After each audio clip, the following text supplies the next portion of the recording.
Rawuh ingkang tansah kinurmatan sepisan Bapak Imam Nurhadi dalah kulawarga ngaturaken sugeng rawuh dumateng panjenengan sedaya.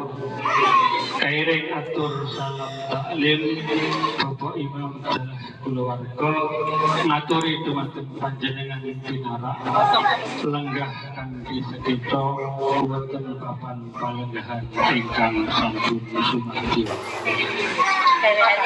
Bapak Imam Nurhadi dalah kulawarga kanthi raos bingahing manah ngaturaken matur nuwun ingkang tanpa pepindhan dumateng panjenengan sedaya ingkang sampun kasto rawuh wonten ing adicara paradian siang punika.